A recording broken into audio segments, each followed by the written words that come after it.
Mavsumning ilk yirik kubogi Parijga yo'l oldi. Lekin bu shunchaki PSJning navbatdagi g'alabasi emas edi. Bu Luis Enrique va Unai Emery o'rtasidagi haqiqiy taktik shaxmat partiyasi bo'ldi.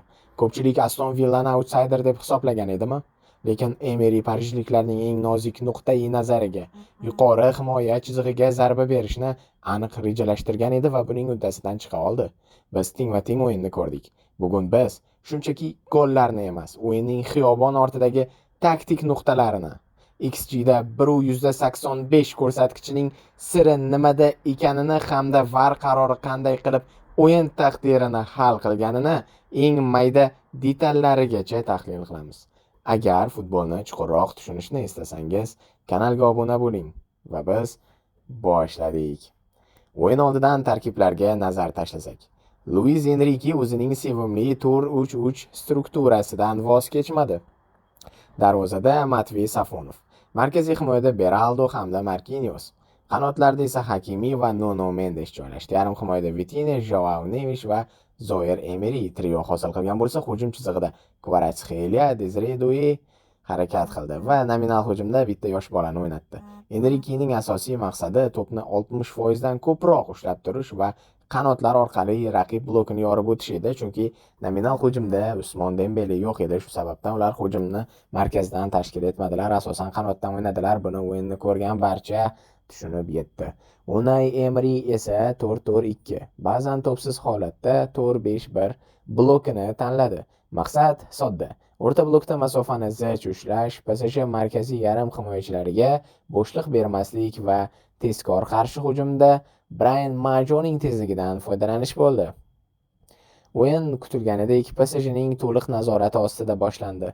Dastlabki 20 daqiqada parijliklar to'p nazoratini 68% ga yetkazib ushlab turishdi.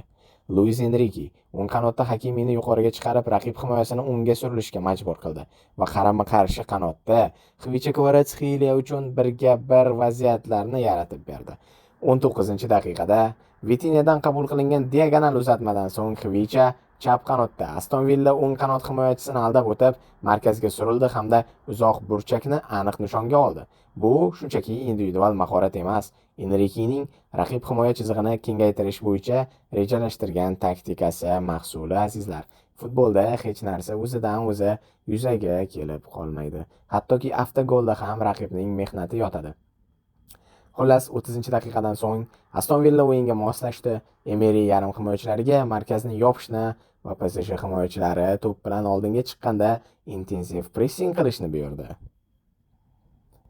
PSJning eng katta muammosi bu yuqori himoya chizig'i ortidagi katta bo'shliq edi. Unai Emery aynan shuni kutgan edi. 45-daqiqa. Birinchi bo'lim yakunlanishi arafasida Vitinha markazda to'pni yo'qotdi.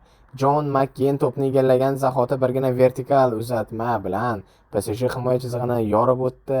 Brian Majo o'z tezligi evaziga Marquinhosdan qochib ketib, Safonov bilan birga bir vaziyatda hisobni tenglashtirdi. Taym tugashi oldidan urilgan bu gol Aston Villaga ruhiy ustunlik berdi. Birinchi bo'lim yakunida XG ko'rsatkichlari PSJda 0.82, Aston Villada 0.45. Aston Villa o'zida yuzaga kelgan bitta vaziyatdan gol urib ketdi.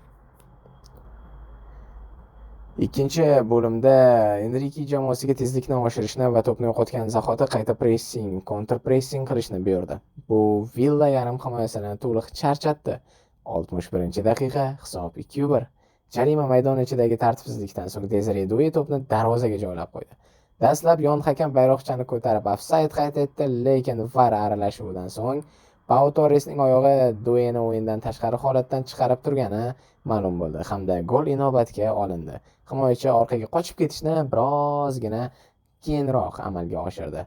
Bu gol uchrashuvning burilish nuqtasi bo'ldi. O'yin yakuniga ko'ra PSG 1.85 XG yaratdi va 14 marotaba zarba berdi. Shulardan 6 tasi aniq chiqdi.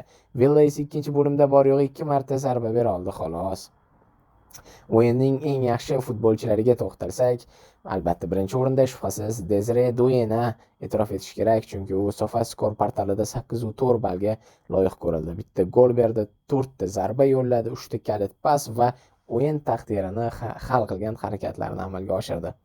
Undan so'ng Vitinhani e'tirof etish kerak. 8.1 ball bilan 92% aniq paslar, bitta golli uzatma va o'yin tempini to'liq nazorat qilgani uchun ikkinchi bo'lim qahramoni Vitinha bo'ldi. Aston Villa tomonidan Marcos Bizoni e'tirof etish kerak, garchi u ball bo'yicha eng so'nggi o'rinni olgan bo'lsa ham, bu Aston Villa darvozaboni, lekin 4 ta seyf amalga oshirdi. Hisobni yiriklashib ketishini oldini oldi. Hisob 2-1. Ertalab uyg'ongan odam nima deydi? "O, Aston Villa jang beribdi" deydi. Hech kim "O, Aston Villa darvozaboni zo'r turibdimi-kan" deb o'ylab ko'rmaydi.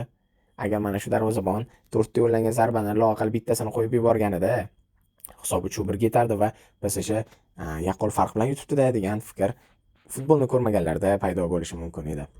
Xullas, UEFA Super Kubogi 2026 shuni ko'rsatdiki, Enriquening PSJsi bu mavsumda ham barcha kuboklar uchun asosiy da'vogar, lekin ularning himoyasidagi uzilishlar Premier Liga jamoalariga qarshi o'yinlarda muammo tug'dirishi mumkin.